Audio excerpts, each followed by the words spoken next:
어서오세요. 국어의 모든 건 나란마사입니다.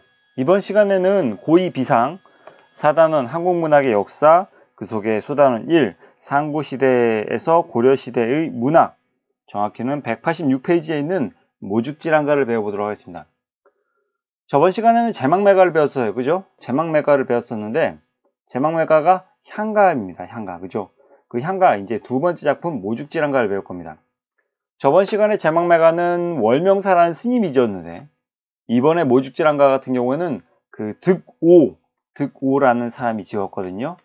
그러니까 이 사람은 정확히는 화랑이라고도 알려져 있지만 화랑의 무리 중에 사실 이 사람은 낭도로 보여집니다. 네. 그래서 이 낭도인 득오가 그 모셨던 화랑을 상당히 그리워하며 찬미하며 그 노래 불렀던 게 바로 이 모죽질환가라고 생각하면 됩니다. 사실 그 배경 지식을 설명하자면 그 화랑도라는 그 개념이 전국에 걸쳐서 몇 명이 있다라고 생각하면 되냐면 3, 4명에서 혹은 7, 8명 정도가 전국에 화랑이라는 사람이 이렇게 존재한다고 보면 돼요. 그래서 이렇게 대충의 조직도를 얘기하자면 이 국선이라는 사람이 있습니다. 그래서 이 화랑을 이끄는 어떤 지도자, 정신적 지주라고 볼 수 있겠죠. 이 국선을 중심으로 전국에 한 명이 있습니다. 그래서 그 다음에 그 밑에 화랑이 이렇게 뭐 적어도 5명 아니면 7명, 3, 4명 정도가 이렇게 전국에 걸쳐서 이렇게 화랑이 있습니다. 이 화랑은 아무나 될 수 있는 게 아니고요. 귀족의 자제라고 볼 수가 있겠습니다. 상당히 높은 어떤 지위에 있는 사람의 아들들로만 구성이 되어 있죠. 꽃처럼 아름다운 남성이라는 말이잖아요. 화랑이라는 말이에요. 네, 그래서 그렇게 그 드라마에서는 이렇게 잘생기고 예쁘게 생긴 남자들로만 그렇게 재현을 했었던 것으로 기억을 합니다. 네, 그죠?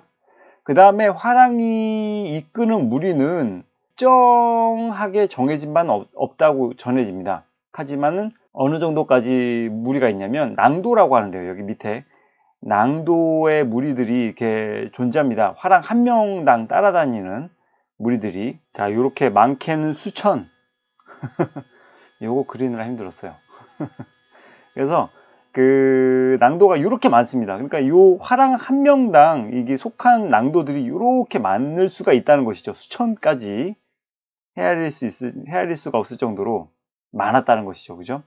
그래서 아마도 이 교과서에서나 어디에서나 이 득오라는 이 모죽질환가를 만든 작자가 득오라는 사람인데 이 사람에 대해서 화랑의 낭도라고 밝히진 않고 어쨌든 화랑인 죽지랑이라는 화랑의 무리인 득오라고 얘기하죠.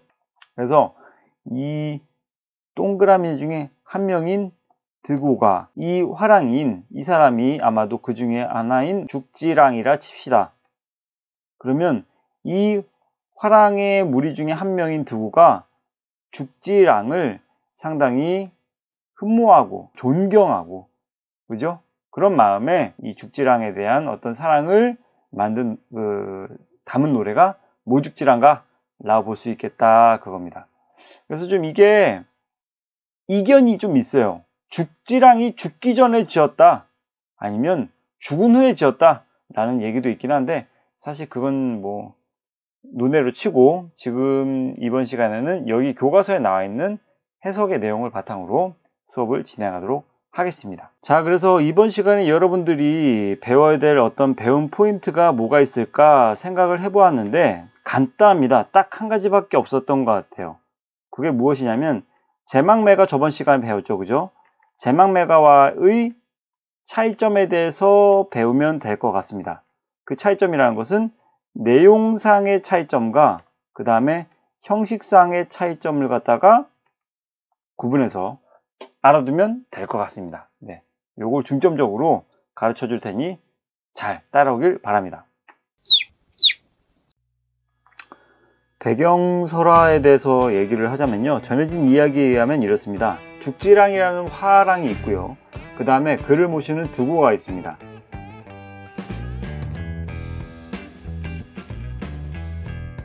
그런데 잘 모시던 죽지랑을 잘 모시던 득오가 열흘 동안 이제 사라져 버린 것이죠. 그래서 죽지랑은 의문에 쌓였습니다. 그래서 드고의 어머니를 불러서 물어봅니다. 드고 어디 갔냐? 그동안 잘 나를 이렇게 보필했던 것 같은데 없다, 안 보인다, 이 친구 어디 갔어요? 라고 이렇게 물어봤겠죠, 그죠? 그래서 그의 어머니가 말하기를 뭐라고 얘기했냐면, 우리 아들은요, 그 아간이라는 그 직책에 있는, 아간이라는 직책은 그러니까 신라의 그 관직 중에 6번째 관직이거든요. 6번째 등위의 관직인데, 어쨌든 그 아관이라는 관직에 있는 익선이라는 사람이 이 드고에게 뭐라고 했냐면은, 너 부산성의 창직을 맡아 라고 얘기한 것입니다. 이 창직이라는 것은 곡식창고를 지키는 일을 말하는 건데, 너 곡식창고 지켜 라고 이렇게 이 드고를 임명을 했다는 거죠. 그래서 드고는 급하게 떠나느라 죽지랑한테 인사도 여쭙지 못하고 빨리 떠나야만 했습니다. 그런 사연이 있어요 라고 드고의 어머니가 얘기를 하는 거예요. 그래서 이제 죽지랑은 이 불쌍한 드고를 위로해 줘야겠구나 라고 생각을 한 것입니다. 그래서 죽지랑은 드고를 찾아갑니다. 반일을 하고 있는 드고를 찾아가는데 이제 137명의 무리들을 이끌고 드고한테 가는 것이죠. 떡과 술을 챙겨가지고 간 것이죠. 드고를 위로해 주기 위해서 간 것이죠. 자, 그리고 이제 술과 떡을 다 대접한 다음에 그 다음에 익선에게 드고를 이제 휴가를 좀 보내주면 안 될까? 라고 이렇게 부탁을 합니다. 그랬더니 익선에 돌아온 대답은 안 된다 라는 대답이었고, 그런데 때마침 간진이라는 사람이 지나가다가 등장합니다. 근데 이 간진이라는 사람은 이 죽지랑이라는 사람의 인품에 상당히 죽지랑을 높게 사는 부분이 있고, 그 다음에 익선에 대해서는 이 사람 참 융통성이 없다 라고 이 사람을 별로 좋지 않게 보는 그런 시선이 있었습니다. 그래서 이 간진이 같이 드고를 휴가 보내줍시다 라고 이렇게 얘기를 하는 것이죠.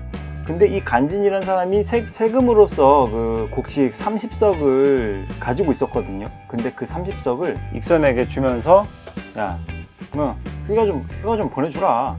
야, 30석 줄게 라고 얘기하는 것이죠. 그런데 돌아온 대답은 안 된다 라고 얘기를 하는 것이죠. 융통성이 좀 없긴 하죠, 그죠? 그래서 간진이라는 사람이 다시 말과 안장을 덤으로 주는 것이죠. 야, 말과 안장까지 줄게. 이래도 안 되냐? 라고 이렇게 얘기를 한 것이죠. 그래서 익선은 말과 안장을 보고는 생각 좀 해보자가 결국엔 말과 안장 30석을 받고 드고를 휴가를 보내죠. 좋아? 이렇게 되는 것입니다. 이렇게 극진이 드고를 아끼는 죽지랑의 마음을 느꼈던 드고는 어떤 마음이 들겠어요. 그래서 이 죽지랑에 대한 존경의 마음, 사랑의 마음, 그리움의 마음을 담은 노래를 만든 것이라 볼 수가 있겠죠. 그 후에 익선은 어떻게 됐냐, 어느 조사한 바에 따르면 이렇게 나와 있어요.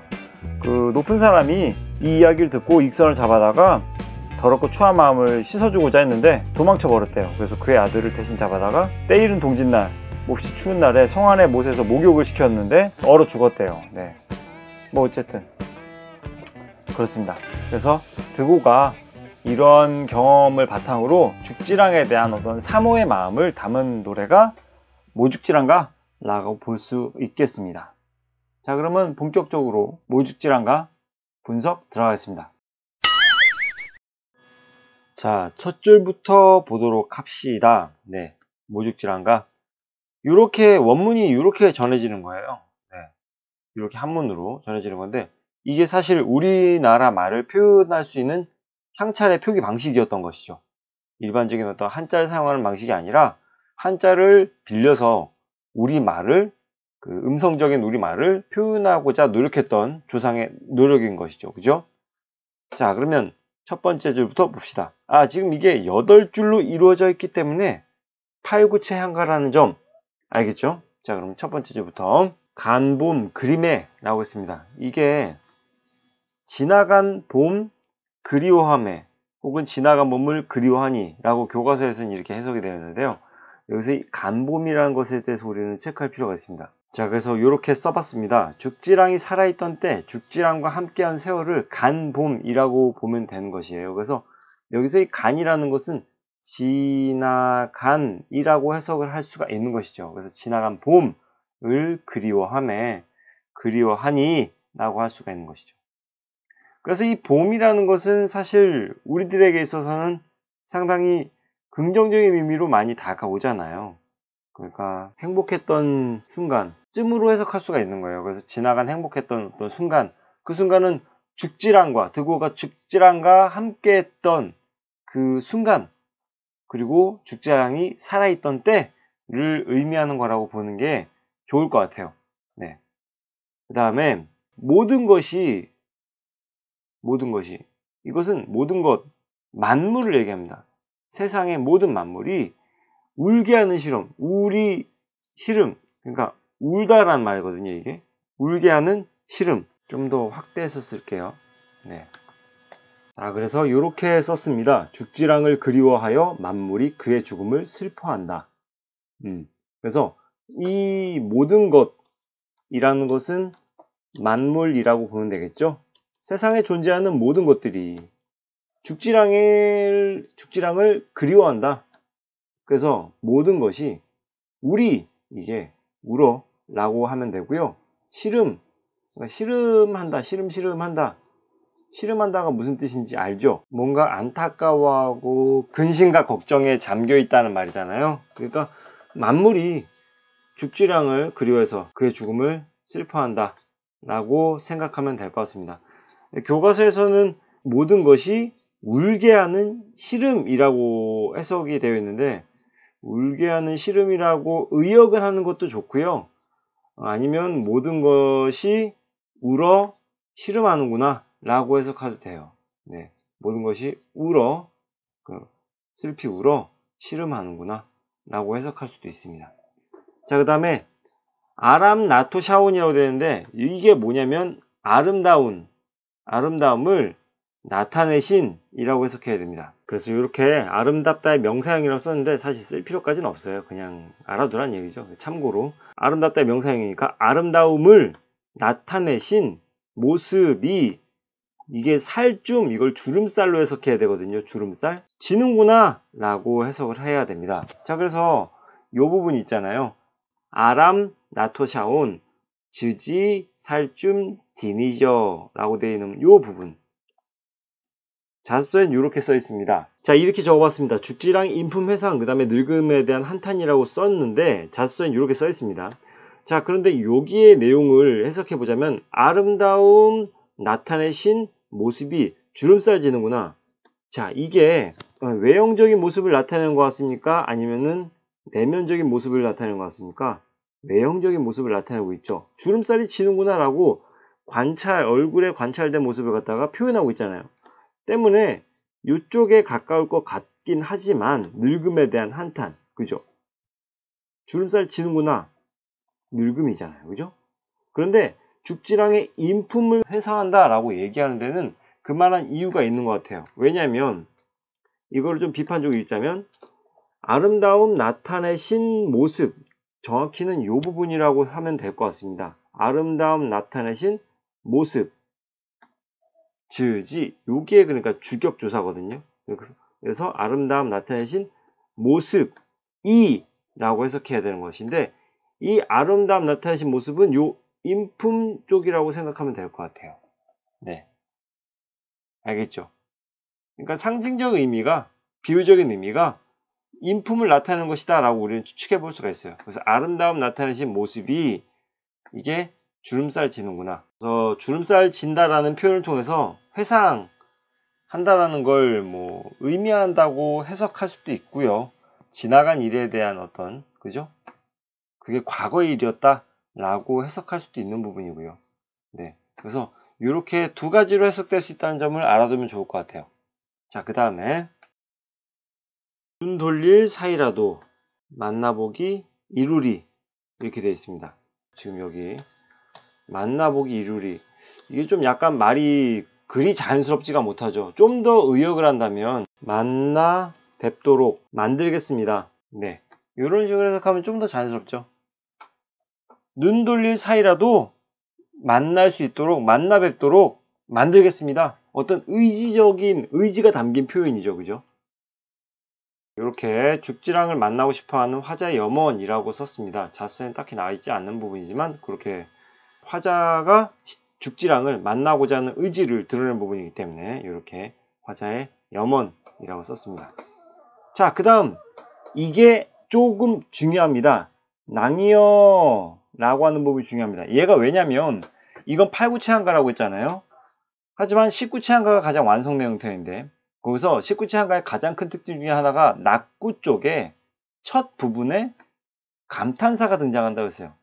근데 학교에서도 얘기했지만 이 기본적으로 향가의 형태가 4구체, 8구체, 19체 순으로 이루어진 것 같다라고 추측했을 때 4구체가 최초의 형태고 19체가 가장 완성된 형태라고 봤을 때 얘가 과도기적 측면이 좀 있고 때문에 8구체와 19체 한가 사이에 어떤 공통분모가 존재한다라고 얘기했는데 그게 바로 이겁니다. 비슷한 면인 것이죠. 19체 한가에서는 낙구 쪽에 감탄사가 등장하지만 여기서는 감탄사 비슷한 역할을 하는 낭이여라는 이런 표현들이 등장한다는 것이죠. 여기에 있는 낭이라는 대상은 죽지랑을 얘기하는 거겠죠. 그죠? 그 다음에 이여라는 것은 감탄, 호격, 조사로 보는 겁니다. 부르는 감탄의 성격이 짙은 그 조사입니다. 그래서 낭이여 부르죠. 감탄적 성격이 좀 짙습니다. 그래서 이게 감탄사 비슷한 역할을 한다 그거예요. 그 19체 낙구에 등장하는 감탄사 비슷한 표현이 등장하는 것이죠.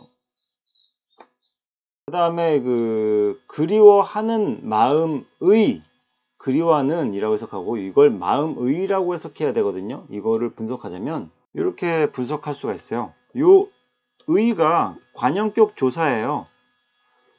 그래서 의라고 해석해야 되거든요. 그리워하는 마음의 려올 길, 려다가 이게 가다라는 뜻이에요. 가다. 그러니까 그리워하는 마음의 가는 길이라고 해석해야 되는 겁니다. 근데 지금 자습서 아니면 교과서에서는 그리워하는 마음에 가는 길이라고 했는데 마음의라고 하는 게 맞죠. 네.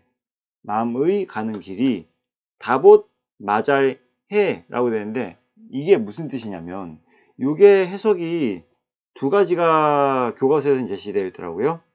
깔끔하게 두 가지로 정리했습니다. 이렇게 보면 좀 여러분들이 보기가 좀 더 이해하기가 편할 겁니다. 다북숙 마을에서 잘밤이 있을까?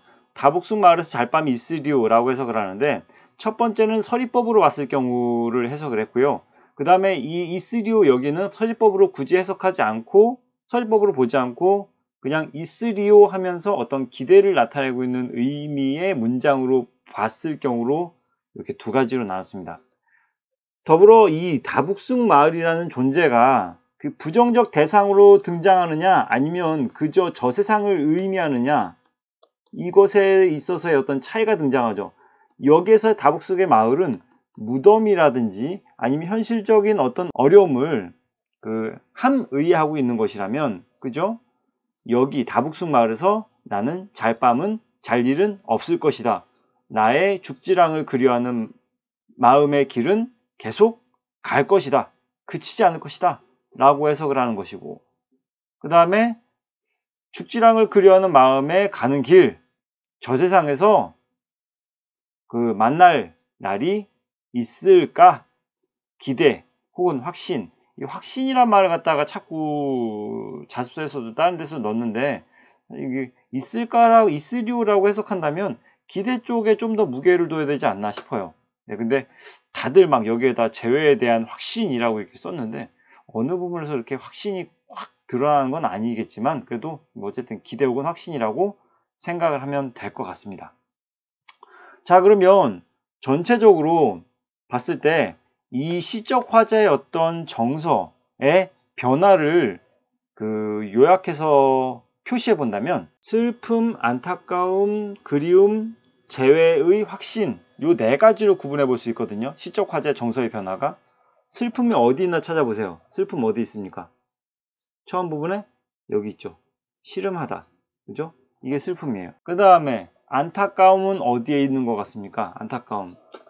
주름살, 아름다운, 요게 전체적으로 안타까움이죠. 아름다움 나타내신 모습에 주름살이 생기는구나. 뭐 이런 부분이 안타까움이라고 볼 수 있겠죠. 얘 다 안타까움이에요. 요거 안타까움.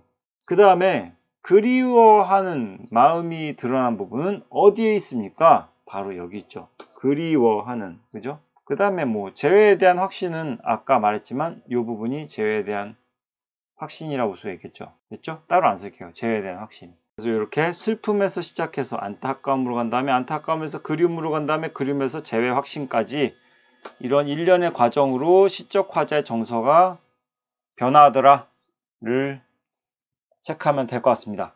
자, 그러면 핵심 정리하고 마무리 짓도록 하겠습니다. 한 가지 깜빡했는데 이거 설명해 주려고 했었어요. 요거 뭐냐면 모든 것이 우리 시름이라고 해요. 모단 거자 우리 시름이라고 써 있는데 이게 감정이입입니다. 감정이입.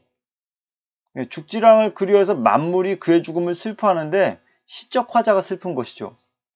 시적 화자가 슬픈 것인데 만물이 그의 죽음을 슬퍼한다라고 생각하기 때문에 감정이입으로 볼 수 있지 않을까 생각을 하고 있습니다. 네, 요걸 말하고 싶었어요. 자, 그 다음에 다시 핵심 정리 볼게요. 자, 다 썼습니다. 일단 갈래에 팔구체한가라는 점 알아두면 될 것 같고요. 추모하는 내용이고 죽지랑에 대한 예찬적 성격을 가지고 있습니다. 그 다음에 죽지랑 인품, 뭐 주제, 뭐 이렇게 되어 있는데, 자, 특징이 요게 좀 특징이에요. 뭐냐면 주술성이 없습니다. 알겠죠? 주술성이 없는 게 큰 특징이에요. 순수, 개인 정서를 노래한 순수 서정시라는 점. 그러니까 비교하자면 제망매가 같은 경우에는 주술성이 있었거든요. 물론 제망매가의 내용적인 부분에서 누이의 죽음에 대한 안타까움과 슬픔을 드러내는 개인정서적인 부분도 있긴 하지만 미타차에서 맞볼나 돛닦아 기다리겠다 뭐 이런 식의 표현들에서는 주술성이 드러나거든요. 하지만 이 모죽지랑가에서는 순수하게 죽지랑이라는 화랑에 대한 어떤 그리움, 만나고 싶은 재회에 대한 어떤 기대, 그 다음에 사모의 정을 표현한 거기 때문에 그냥 순수 서정시라고 봐야 됩니다. 주술성은 1도 없어요. 네.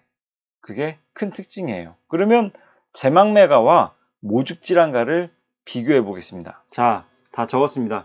결국엔 제망매가와 모죽지랑가를 비교하기 위한 시간이었잖아요. 그죠? 자, 내용적 측면에서 제망매가는 누이의 죽음 슬퍼하면서 재회를 기약하는 내용이지만 모죽지랑가는 죽지랑과 함께했던 과거를 추억하면서 다시 만나기를 소망하는 그런 내용입니다. 그런 부분에서 좀 약간 재회를 기약한다. 모죽지랑가도 재회를 기약하기 때문에 비슷한 측면이 있죠. 형식적 측면에서의 차이점 한번 봅시다. 비유적 표현을 통해서 정서를 감각적으로 표현했습니다. 그 다음에 19체한가로 442 그러니까 기서결 이렇게 사구, 사구, 이구로 구성되며 낙구의 첫머리에 감탄사가 놓인다는 점이 특징적이라고 얘기했습니다. 그 감탄사 때문에 시상이 마무리되고 시상의 집약이 이루어진다고 전 시간에 설명했고요. 모죽지랑가에서 형식적 측면은 시간적 순서에 따라서 시상이 전개되며 추모의 정을 극대화하였습니다. 8구체한가이기 때문에 2구, 2구, 2구로 나눴고요. 마지막 2구의 첫머리가 감탄사로 시작되어 시상이 마무리된다. 감탄사가 여기 또 공통점이죠. 자, 지금까지 또 열심히 강의 듣느라 고생 많았습니다, 여러분들.